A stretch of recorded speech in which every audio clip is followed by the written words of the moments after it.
화려하고 편안한 빌딩. 그러나 지금의 모습 뒤에는 땀과 먼지로 뒤범벅된 과거가 있었다. 흙을 파고 기초를 놓았던 누추하고 고단한 시절이 존재했다. 건물만 그런 것이 아니다. 꽃 역시 마찬가지다. 지금의 아름다움 뒤에는 초라하고 가냘펐던 과거, 볼품없는 작은 씨앗에 지나지 않았던 시절이 존재한다. 과거는 현재를 길러낸 자궁이다. 현재가 건물이라면 과거는 그 건물의 구조를 결정짓는 주춧돌이다. 선진국의 문턱에 바짝 다가서 있는 세계 8위의 무역국가, 대한민국의 현재 역시 과거에 의해 만들어졌다. 1945년 해방 이후 줄곧 생명의 길을 따라 달려왔기 때문에 오늘의 대한민국이 존재한다. 반면 북한은 죽음의 길을 따라 달려갔다. 공산 전체주의 체제가 되어버렸다. 지금은 문명 세계에서 완전히 낙오된 거덜난 나라로 전락하고 말았다. 어떤 이유로 남과 북은 생명과 죽음의 교차로에서 서로 다른 길을 택했던 것일까? 선배 세대는 왜, 그리고 어떻게 생명의 길을 선택했던 것일까? 그들은 그 선택을 위해 무엇을 희생했던 것일까? 건물 한 동, 꽃 한 송이에도 그 과거의 현재의 모습이 담겨있듯 대한민국에도 누추했던 과거 속에 현재의 청사진이 존재했었다. 미래를 만들어내는 현재를 이끄는 것이 리더십이라면 현재를 만들어낸 과거를 밝히는 것이 역사 해석이다.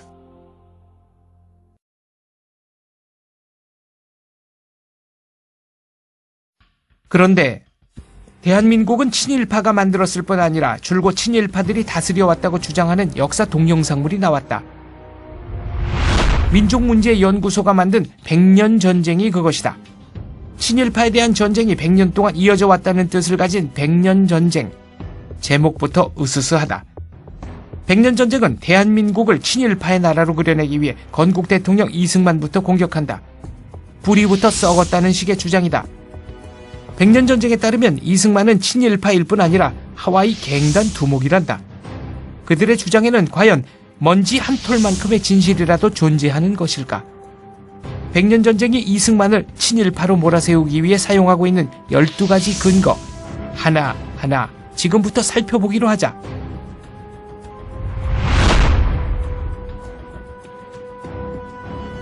새빨간 거짓말이다. 이는 이승만과 김노디에 대한 명예훼손이며 인격살인이다. 이승만과 김노디의 범죄 피의자 사진은 뽀샵으로 조작했다.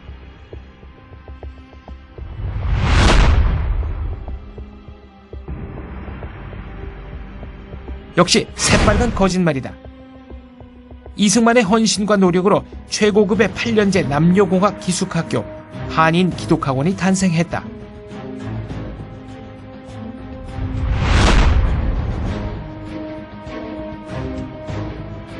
새빨간 거짓말이다. 이승만의 박사학위 논문은 프린스턴 대학교 출판부에 의해 상업 출판되었을 뿐 아니라 60년이 지나서도 세계적인 석학이 인용했던 훌륭한 논문이다.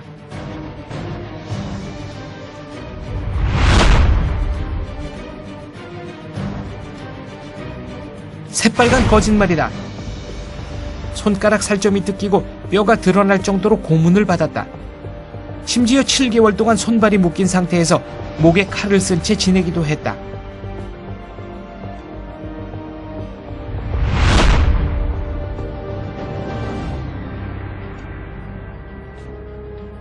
새빨간 거짓말이다. 이승만은 기차표 영수증 한 장까지 꼼꼼히 모으고 기록했다.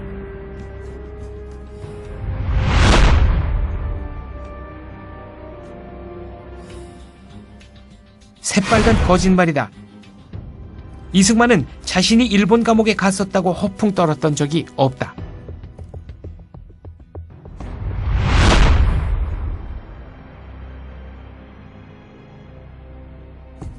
새빨간 거짓말이다. 이승만은 일본의 제거 대상 1호였다.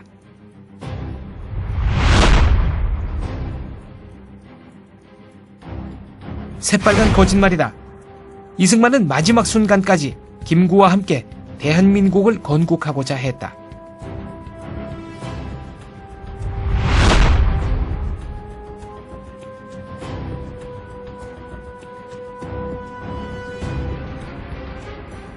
새빨간 거짓말이다. 이승만의 기고문을 엉터리로 번역해서 왜곡했다.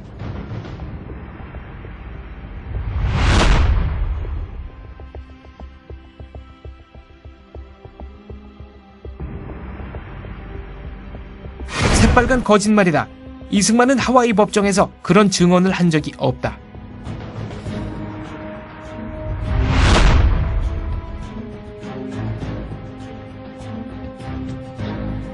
새빨간 거짓말이다. 메가더는 젊은 시절부터 이승만을 정신적 스승으로 따랐다.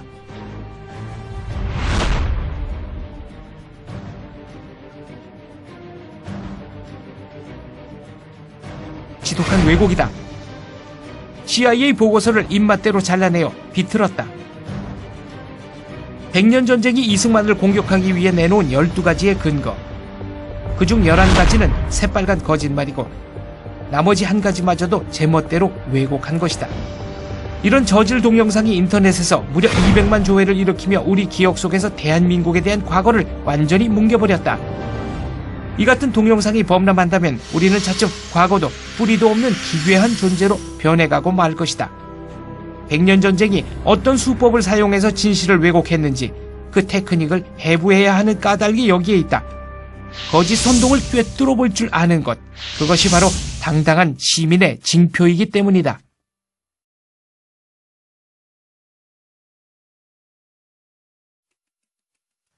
잠깐! 백년전쟁! 상영중지!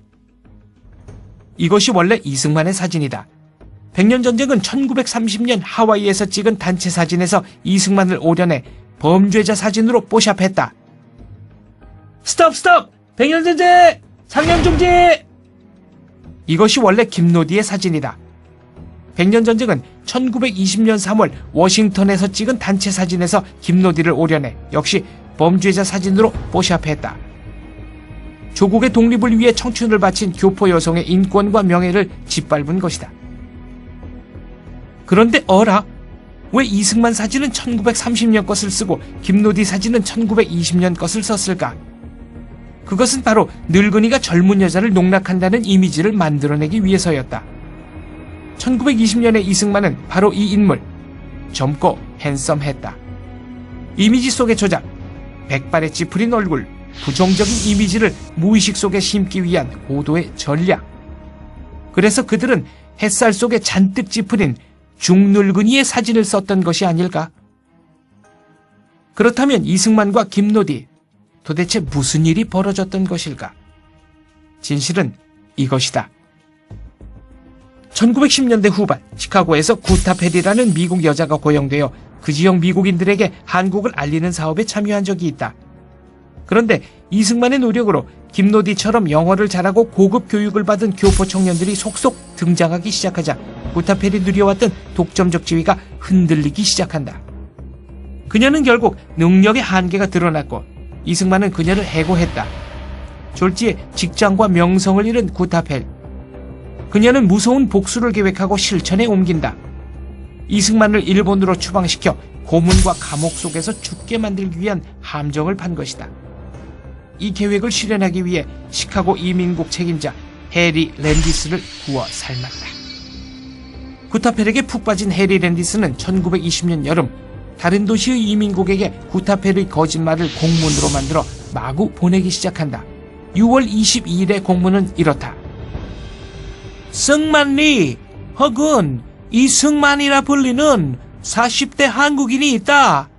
이승만은 노디킴이라는 여자를 끼고 미국 각지를 싸돌아다닌다. 이는 맨액트 법률 위반이다.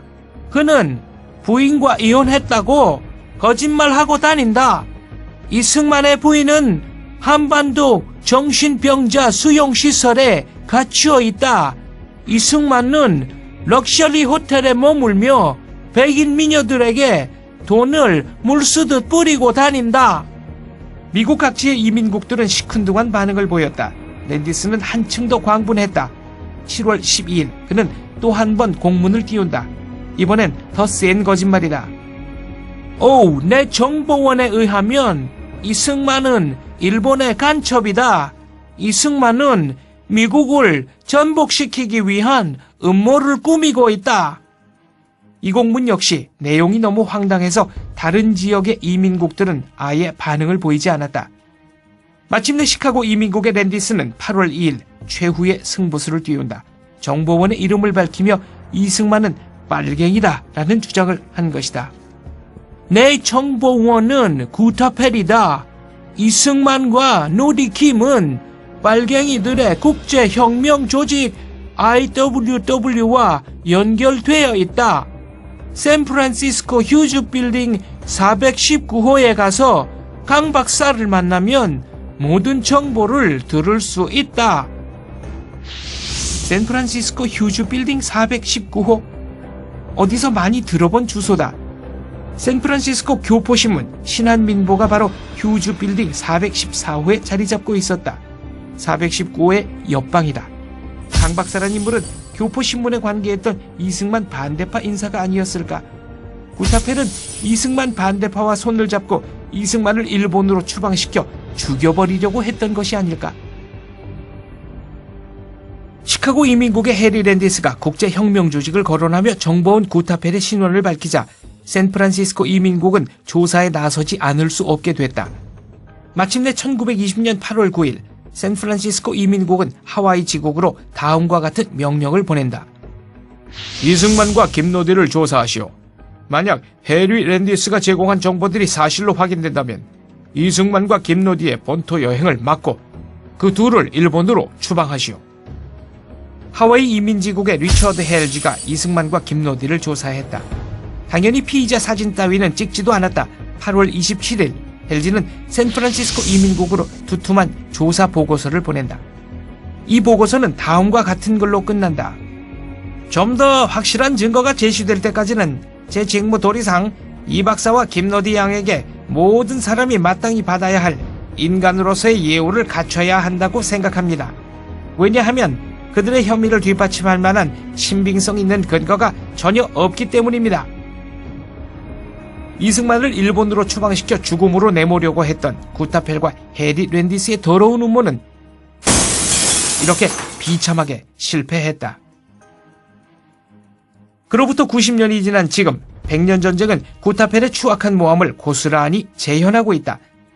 범죄자 사진을 찍었다. 재판을 받았다. 배심원을 구워 삶아 미꾸라지처럼 빠져나갔다라고 거짓말을 한다. 그런데 이 저질 동영상에 전 국사편찬위원장 이만열, 성균관대 교수 서중석, 이화여대 교수 정병준, 상명대 교수 주진호 같은 국사학계 중진들이 인터뷰를 제공했다는 점이 더 충격적이다. 국사학계는 앞으로 뽀샵을 잘하는 사람에게 박사 학위를 주게 될지도 모른다.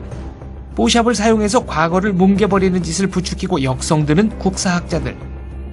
과연 그들을 학자라고 부를 수 있을까? 과거를 뭉개버리는 행위에 대해 조지 오웰은 이렇게 말했다. 한 민족을 파괴하는 가장 효과적인 방법은 그들이 이해하고 있는 과거를 부정하고 뭉개버리는 것이다. 우리 민족의 과거를 제대로 해석해야 하는 국사학계가 100년 전쟁과 같은 저질 동영상을 옹호하고 그의 들러리를 선다. 국사학계는 이미 조지 오웰이 경고한 민족 파괴를 위한 거짓 선전작으로 타락한 것이 혹시 아닌지.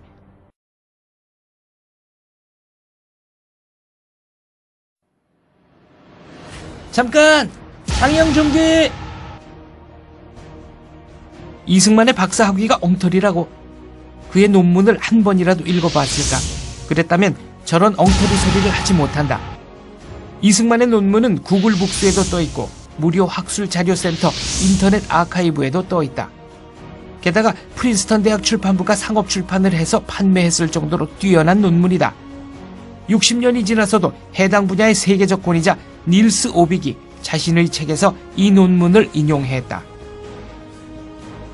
이승만의 논문은 중립성의 원칙에 미국이 끼친 영향, Neutrality as influenced by the United States.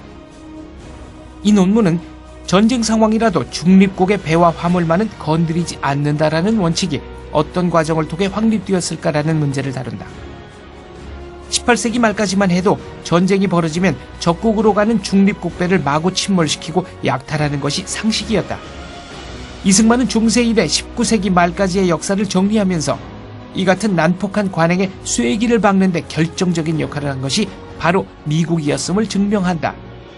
이승만은 논문 마지막에서 이렇게 말한다.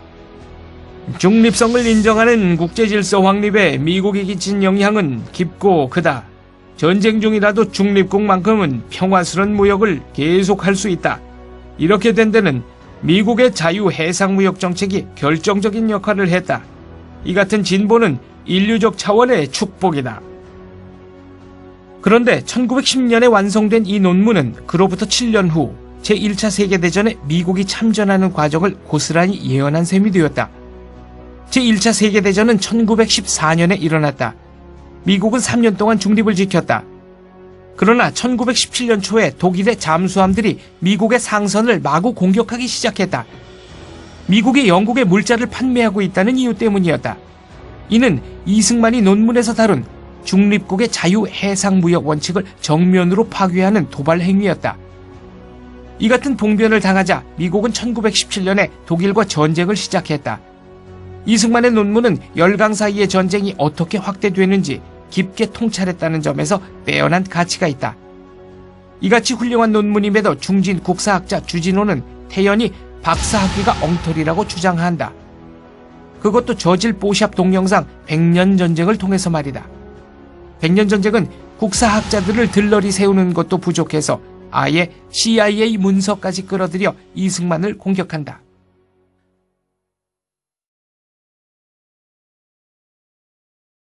잠깐! 상영 중지! 스톱! CIA 보고서는 대한민국이 건국되고 불과 74일이 지난 1948년 10월 28일에 만들어졌다. 당시 대한민국은 살아남을 수 있느냐 없느냐의 양갈래길에 놓인 바람 앞에 등불 같은 신세였다. 대한민국이 살아남을 가능성이라는 보고서 제목도 살벌하다. 이승만에 대한 분석은 이 보고서에 붙어있는 3쪽짜리 첨부문서에 지나지 않는다. 이 보고서는 이런 결론을 내놓는다. 극동아시아에 대한 소련의 전략 목표는 38선 이북에 국한되지 않는다는 것이 명백해졌다. 소련은 한반도 전체를 장악하기 위해 갖가지 수단을 사용할 것이 확실하다. 이 같은 상황에서는 미국이 군사적, 경제적, 기술적 지원을 대규모로 무한정 퍼붓지 않는다면 대한민국의 생존을 보장할 수 없다. 1948년 10월이 어떤 세월인가? 스탈린의 무제한 지원을 받은 모택동군이 만주에서 국민당군에게 압승을 거두고 남쪽을 향해 파죽지세로 쳐내려가던 때였다. 바로 이런 상황에서 CIA 보고서는 이렇게 냉소를 날리는 것이다. 한반도라는 이름을 들어보기나 했어.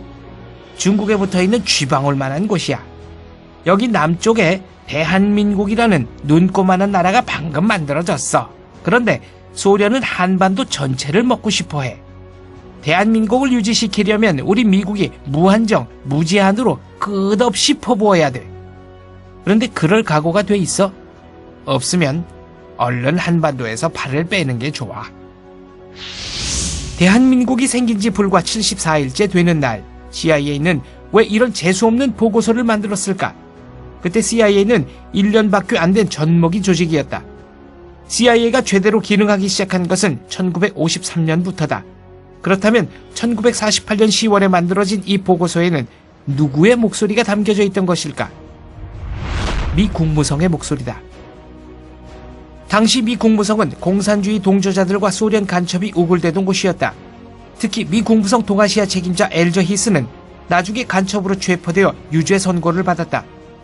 간첩과 공산주의자들의 놀이터였던 미 국무성은 이승만과 신생 대한민국을 소련의 먹잇감으로 내주고 싶어 했다. 이에 맞서 한편으로 국민을 단결시키면서 다른 한편으로 미국을 설득해서 대한민국을 지켜낸 지도자가 바로 이승만이다. 미국 국무성의 용공 노선에 절대 복종하던 CIA가 얼마나 엉터리 조직이었는지는 6.25 전쟁이 일어나기 불과 5개월 전에 작성된 보고서를 보면 알 수 있다. 인민군이 38선 부근에 집결하고 있는 것은 한국군이 호전적이기 때문이다. 중국 공산군 소속으로 국共내전에서 단련된 수만 명의 조선족 군인들이 북한으로 들어와 인민군이 되었지만 남북의 인구수를 고려하면 걱정하지 않아도 된다. 북한군이 탱크, 야포, 비행기를 갖췄지만 이 역시 염려할 수준은 아니다. 전쟁은 일어나지 않는다. 이렇게 엉터리였던 CIA조차 이승만에 관한 진실을 모두 감출 수는 없었다. 그래서 100년 전쟁이 인용한 CIA 보고서에는 이승만에 대한 극단적 칭찬과 극단적 비난이 함께 섞여 있다. 이승만은 독립국가로서의 대한민국의 이익을 위해 움직이는 진정한 애국자다. 이승만은 자기 자신의 이익을 곧 대한민국의 이익이라고 착각하는 경향이 있다. 자기 자신이 곧 대한민국이라고 알고 있다. 이승만은 독립을 위해 평생을 바쳤다. 그는 공산주의 운동 세력 하나만큼은 확실하게 따돌렸다. 그는 반공의 상징이며 대단히 영민한 정치가이다. 이승만은 한국을 본인이 직접 다스릴 욕심에 독립운동을 했다. 자신의 출세를 위해서라면 아무 양심의 거리낌 없이 모든 요소를 이용했다. 백년전쟁은 당시 CIA와 미 국무성의 실정을 완전히 감춘 채 자기 입맛에 맞는 부분만 댕강댕강 잘라내서 대단히 권위 있는 문서인 듯 인용했다. CIA. 이 세 글자를 가장 중요한 판단 근거로 삼으라고 선전하는 셈이다. 그렇다면 백년전쟁이야말로 CIA의 진정한 숭배자들이 아닌가. 백년전쟁은 CIA에서 그치지 않고 FBI 흉내를 내기도 한다. 이승만이 하와이 마피아 두목이며 하와이 교민들이 세운 학교를 가르친 횡령범이라고 주장한 것이다. 미국의 안전과 치안은 CIA와 FBI의 충실한 주종자인 우리 백년전쟁 팀에게 맡겨주세요. 이것이 그들의 슬로건이 될 판이다.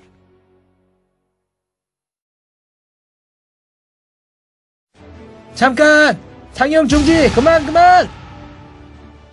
하와이 교포들이 자녀 교육을 위해 세운 학교를 이승만이 가로챘다고?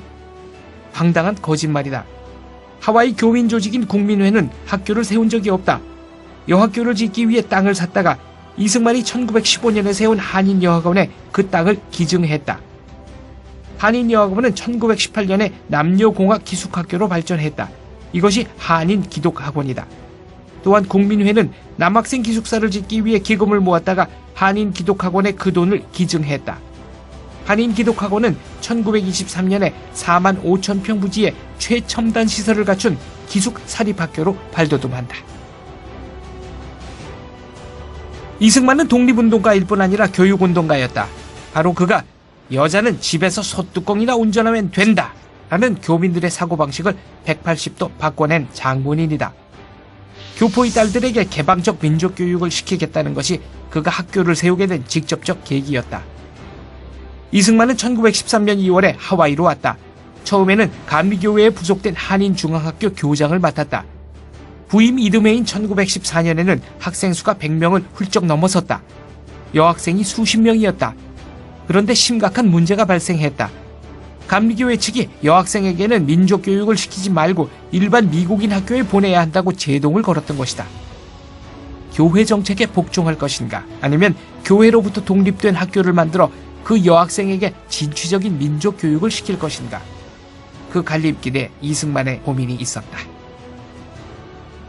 1914년 이승만 개인이 모금한 돈으로 여학생을 위한 사설 기숙사를 지었다. 여학생들은 공부는 교회 부속 학교에서 하고 생활은 이승만의 사설 기숙사에서 할 수 있게 됐다. 1915년 여학생 기숙사 옆에 땅을 사서 한인 여학원을 개교했다. 조촐한 단층 건물을 사용하는 비인가 학교, 즉 대안학교였다. 1916년 한인 여학원이 정규 학교로 승인받았다. 하와이의 가장 덕망 있는 백인들이 이 사진에 참여했다. 1918년 학교를 8년제 남녀공학으로 격상시키고 폐교 건물을 임도해서 학교 규모를 늘렸다. 학교 이름이 한인기독학원이 되었다. 1923년 한인기독학원은 4만 5천 평 부지에 최고급 최첨단 8년제 남녀공학 기숙학교로 발돋움했다. 사탕수수밭에서 새까맣게 그을렸던 교포 아이들을 민족정신으로 무장된 글로벌 인재로 키워내는 최고급 학교였다.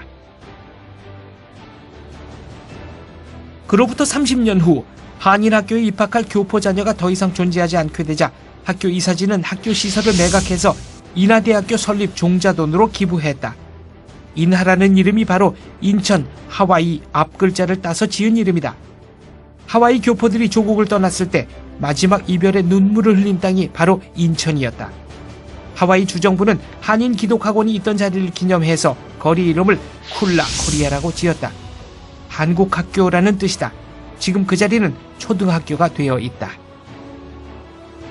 여기서 잠시 이승만이 졸업생들을 어느 대학으로 많이 보냈는지 살펴보자.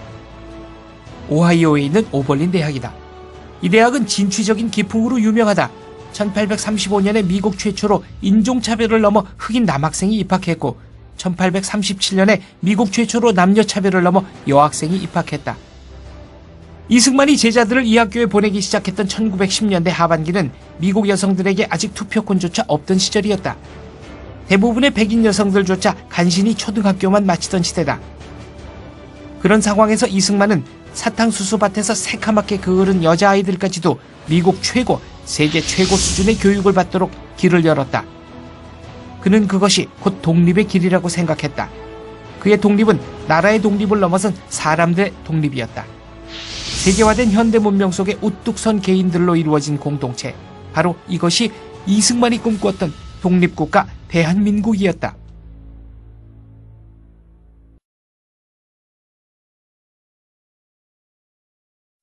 양심만 행동하는 게 아니라 세상에 대한 앙심도 행동한다. 이를 우리는 행동하는 앙심이라 부른다. 양심은 정직, 헌신, 희생, 사랑으로 행동하는 반면 앙심은 시기, 질투, 모함, 모략으로 나타난다. 이승만은 평생 행동하는 앙심들에게 시달리며 살았다. 행동하는 앙심들은 그를 무자비하게 공격했다. 행동하는 앙심이 사용했던 레파토리는 뻔했다. 여자, 돈, 위선, 그리고 탐욕이다. 백년전쟁 역시 이 같은 캐캐묵은 레파토리를 무덤 속에서 끄집어내어 그럴싸한 몽타주로 만들어냈다. 그리하여 마침내 이승만을 돈과 권력과 여자를 미칠 듯이 탐하는 친일파 정치 깡패로 그려냈다.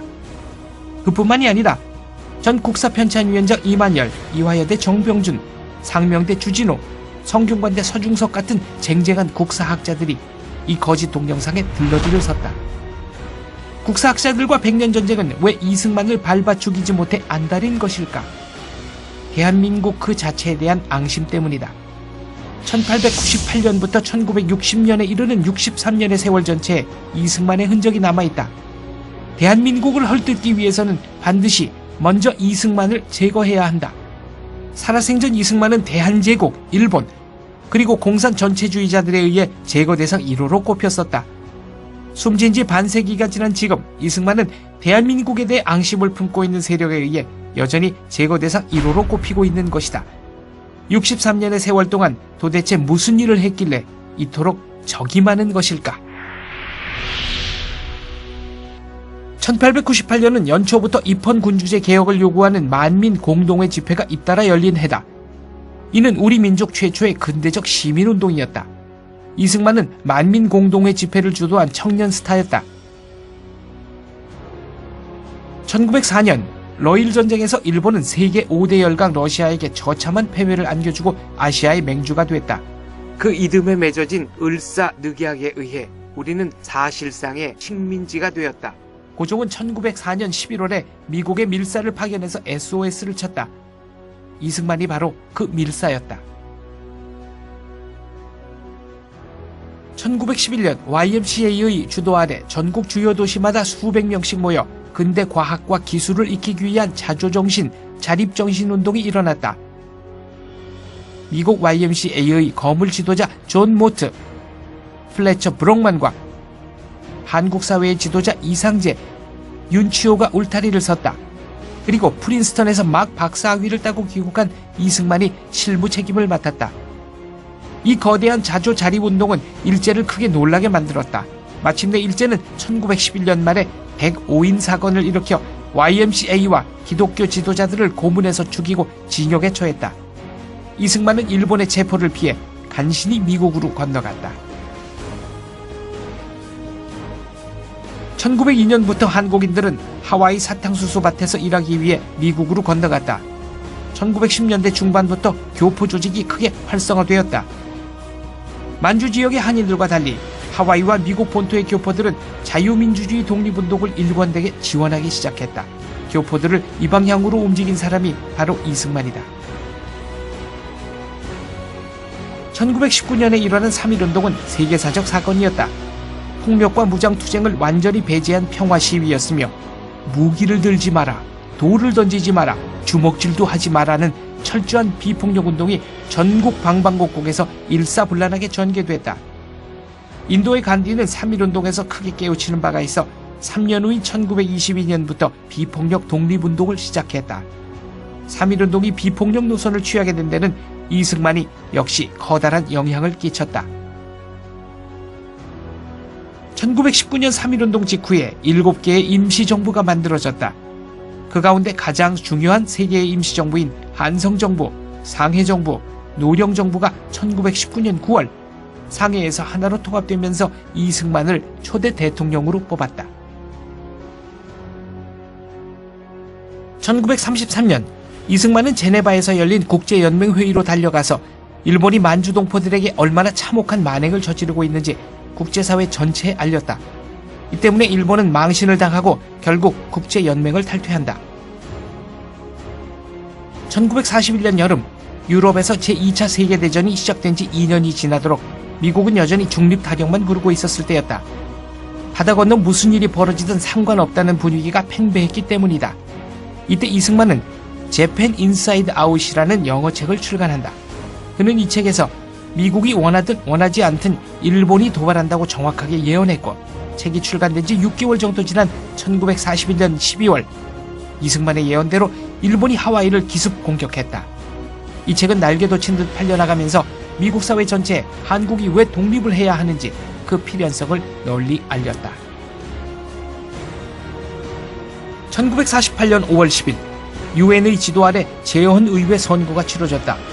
유엔 선거를 거부한 북한을 배려해서 총 300석의 의석 중 북한 몫으로 100석을 남겨놓았다. 이승만은 재헌의회 의장으로 선출되었다. 1948년 8월 15일 대한민국이 정식으로 건국되었다. 대한민국은 그해 12월에 유엔으로부터 공식 승인을 받는다. 유엔 공식 승인을 이끌어낸 게 이승만이다. 1950년 봄 대한민국은 농지개혁을 전격적으로 실행한다. 생산량의 50% 안팎을 소작료로 바쳐왔던 농민들은 이제 30%씩 5년만 내면 자기 소유의 논, 밭을 가질 수 있게 되었다.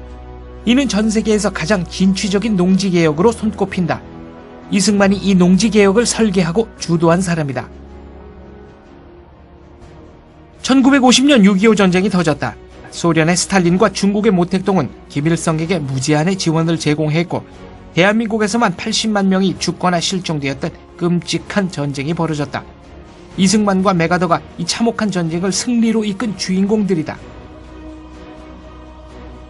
1953년 미국은 빨리 전쟁을 끝내고 한반도로부터 발을 빼고 싶어 했다. 그래서 공산군을 자극할 수 있는 일은 모조리 회피했다.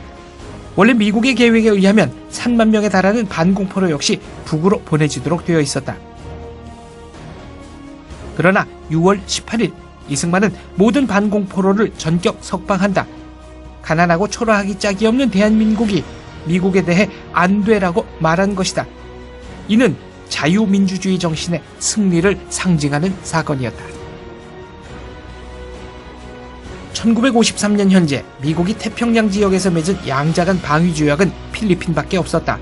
이승만은 한미 방위조약을 맺지 않으면 휴전을 방해하겠다라고 미국을 압박해서 마침내 1953년 가을 조약을 이끌어낸다. 이 조약은 미군 주둔, 한국군 육성 지원, 한미연합사 설치를 위한 법률적 토대를 제공했다. 해방이 되고 나서도 우리 불교계에는 일제의 악랄한 종교 왜곡 정책의 상처가 남아있었다. 일제는 모든 종교를 신사참배, 즉 신토 밑으로 복속시켰다. 그런데 스님들이 고분고분 복종할 리 없었다. 특히 우리 불교는 독신 비구승을 중심으로 대승, 선, 화엄으로 이루어진 세 가지 흐름이 삼위일체를 이루고 있었기에 일제에 쉽게 굴복하지 않았다. 그래서 일제는 독신 비구승 체제를 파괴하고 전국 거의 모든 사찰에 일본식 대처승을 들어앉혔다. 대한민국이 건국되고 6.25를 이겨냈지만 외색 불교가 남아있는 한 우리의 문화와 어른 영원히 회복될 길이 없었다. 마침내 전국 거의 모든 사찰에서 일본식 대처승과 그 가족을 쫓아내고 독신 비구승을 육성하는 거대한 움직임이 시작됐다. 이것이 이승만이 1954년부터 일으킨 불교 정화운동이다. 이승만의 불교 정화에 의해서 독신 비구승들이 한국 불교를 주도할 수 있는 기반이 회복됐다. 1960년 4월 19일 대통령 선거가 아닌 부통령 선거에 관한 부정선거에 항의하는 시위가 크게 일어났다. 약 200여 명의 학생들이 숨졌다. 이승만은 4월 27일 국회에 사임서를 제출한다. 이승만을 하야시킨 4.19는 바로 그 이승만이 1898년 이후 줄기차게 주장해온 자유민주주의가 이 땅에 뿌리박기 시작했음을 알리는 신호탄이었다. 이렇듯 이승만은 1898년 만민공동회에서 1960년 4.19까지 63년 동안 이어진 격동의 세월, 그 한가운데에 존재하는 인물이다. 영국식 입헌군주제 자유민주주의를 요구하는 만민공동회의 지도자로 시작했던 이승만의 일생이 부정선거의 책임을 묻는 4.19로 마감되었다는 사실은 의미심장하다. 하야하기 직전 부상당한 학생들을 병원으로 방문해서 그 손을 붙잡고 나지막하게 속삭였다는 말이 있다. 장하다. 장하다. 이 말 속에는 63년 세월이 모두 녹아 있었던 것이 아닐까. 학생들의 모습에서 자신이 그토록 원했던 당당한 시민들로 이루어진 독립 대한민국의 싹을 그는 보았던 것이 아닐까.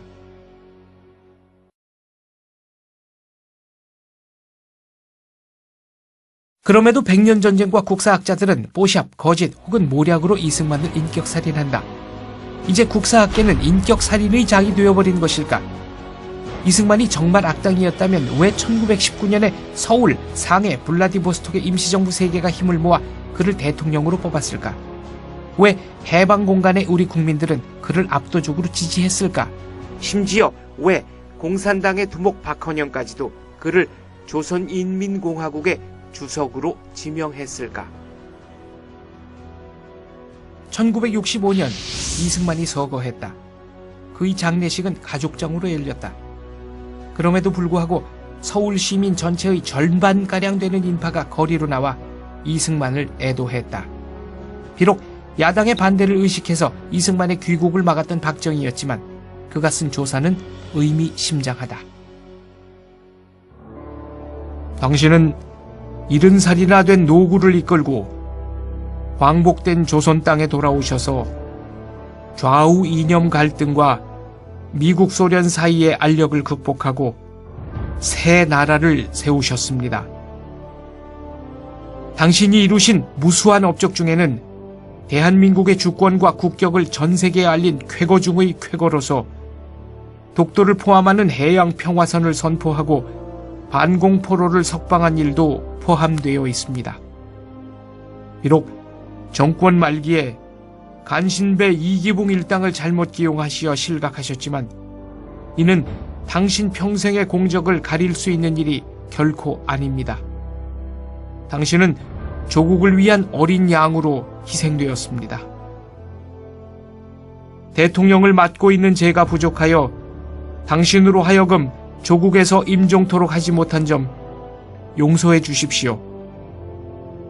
당신이 직접 만든 군대의 젊은이들이 묻힌 당신이 만든 묘역인 국립묘지, 그 중에서도 가장 좋은 길지를 골라 이제 당신을 땅에 묻습니다. 공산 침략을 무찌르다 숨진 국군 장병들의 혼령을 거느린 막강한 호국신이 되어 이 땅을 지켜주소서. 이승만에 대한 인격살인은 필연적으로 실패할 수밖에 없다. 63년에 걸친 거대한 발자취가 곳곳에 남아있기 때문이다. 그 중에서도 대한민국의 자유민주주의와 북한의 극악한 전체주의 사이의 극심한 차이, 이것이 바로 이승만의 업적에서 비롯된 결과다. 이승만, 그는 이 땅에 자유민주주의 체제가 들어설 수 있도록 일생을 헌신한 거대한 역사의 주춧돌이었다.